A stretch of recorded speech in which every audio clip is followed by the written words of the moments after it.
Okay, it's time we start our website enumeration.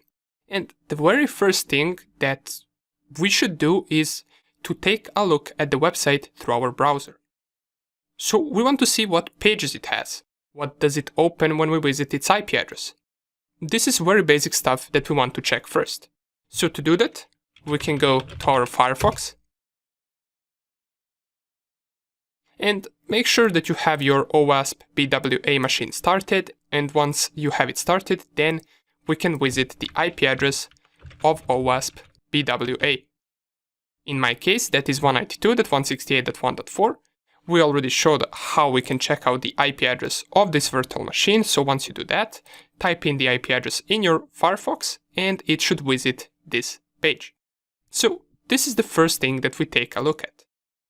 We already noticed that we have a bunch of links right here, so this page has a bunch of other pages that could be hosting different services, that could be offering different things, and that could potentially have multiple login forms or something similar.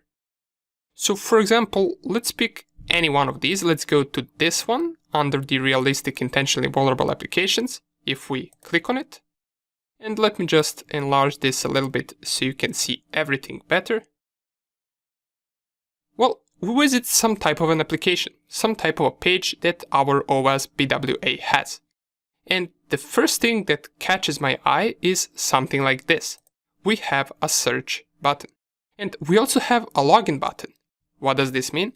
Well, it means that this could potentially lead us to some type of a brute force attack where we will try to gain access to a certain account on this page. Perhaps they have weak passwords and we can log in if we brute force the account. You never really know. We can also create an account. So this page is already looking interesting to us. We also have some type of a file that we can send. Currently no file is selected, but we can see right here that we have some input as well, and then we have a button to send files. All of these things we would want to play around and see what we can do with them. Let's take a look at another page as well. So if we go back, and let's for example go to this one, we straight away get a login form.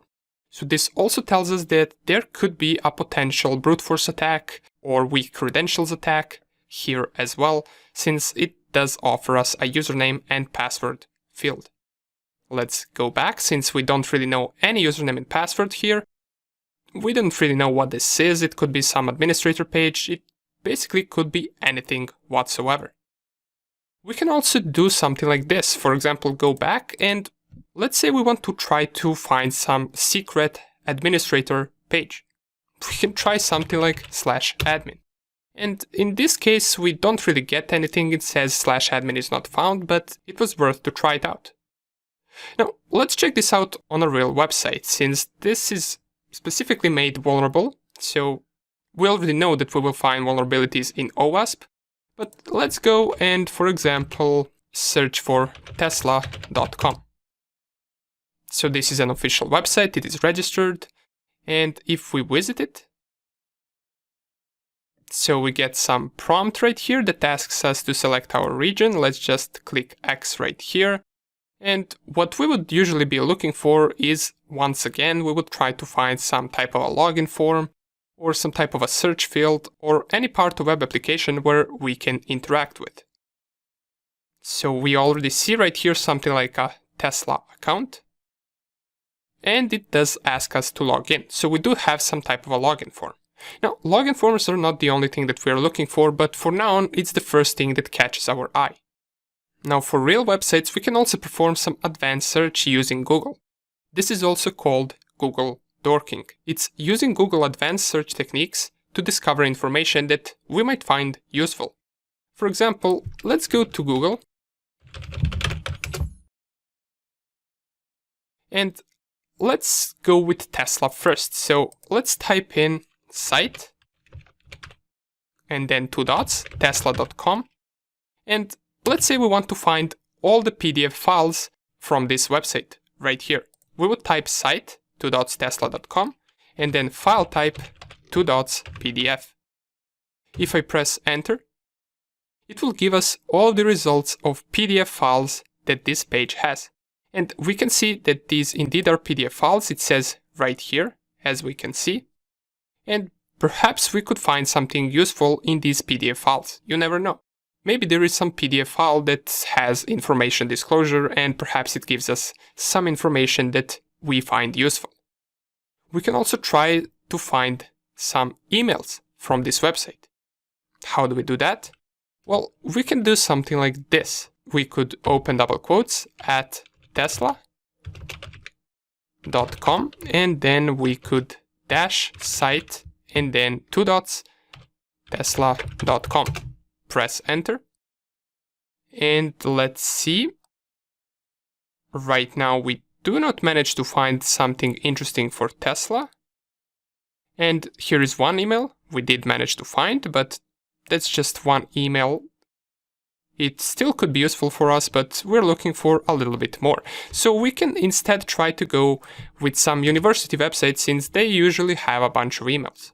Let's go with this one. I'm going to use a university from my country, and it's located at this website. And we're going to use the same command, so at, and then the addition to the email, and then the site, which is the same link or same domain. I would press enter right now. And here is one email address that could also be useful. Now we can also visit these links and try to find even more, but let's just see what we can gather from here. Here's another email address. And here appears to be a start of a phone number, so we also get that. Here's another email address right here. And that would pretty much be it from the first page. Now we can, as I said, visit these links, and then we can find even more email addresses, hopefully. And here's another one that we missed from the first link. Okay. Now, we tried to go to /admin before on our OWASP VM by adding /admin in front of the link or in front of the IP address. But for regular websites, there is something even better that we can try using Google. We can use Google Dorks to try and find something like admin pages, but we can do that by searching admin keyword inside the title of the page or inside the URL. To do that, we simply type in title 2 dots admin, or in URL 2 dots as well admin, and then we specify which site. And let's use this same website, this university website. So this is the command, and let's press enter. Then we get some responses right here. If you go to any one of them, secure connection failed. And the error that it gives us is SSL error unsupported version. This website might not support the TLS 1.2 protocol, which is the minimum version supported by Firefox. Enabling TLS 1 and TLS 1.1 might allow this connection to succeed. So let's give it a try if we enable it, and we do manage to succeed. And you can see that this link has addition to it that has admin keyword, and that is why we managed to find it. We also have a couple of input fields right here. So here we enter email address and password, and here we also enter our email address. And this is just one of the pages. Maybe there are multiple pages that have admin keyword inside of it, and that could be useful for us. So for now, this seems to be some type of an admin form. And we do also get some email address right here. I do believe this is an email address. There's not much info about it, but nonetheless, we did get here successfully. These are usually the things that you would do first to start off with website enumeration. We just gather some information about it. We perhaps try to find some additional pages, such as this admin page. Now, the most important thing is that we must start somewhere. There is not a strict rule that says how you can perform your website penetration testing and in which order you do all of these things. That's why we're going to check out most common techniques, and it will be up to you to apply them as you like. As far as this lecture, which was on Google Dorking and just inspecting website in general, you can take a look at some additional advanced Google commands that are useful for us hackers. So we can find them by, let's say, typing Google Dorks, and let's go with the first link, which is exploit-db.com. let's visit that. And once it opens this page, we will get a saying here that this is Google Hacking Database. And down here we have a bunch of Google Dorks or Google commands that we can use to extract some useful information from a certain website. For example, it gives us the command right here. Under the category it says what does it search for. So in this case, it searches for files containing passwords and the author name right here. And you have a bunch of these commands. As we can see, these are only first 15 commands out of 6,000. So you can take a look at here, perhaps find some useful commands that you might apply to your penetration tests, and you might use them later on. However, you will always have this database right here at this link, so you can visit it anytime that you like. Okay, awesome. So we took a look at Google dorking or executing some advanced Google search commands. We also took a look at our website. We browsed a few pages here and there just to see what the website has. Now, in the next video, we're going to check out how we can use multiple ways to discover some more information about our websites, such as IP addresses, such as domain names, such as its physical address, perhaps some additional emails or phone numbers, and all of that. So thank you for watching, and I will see you in the next video.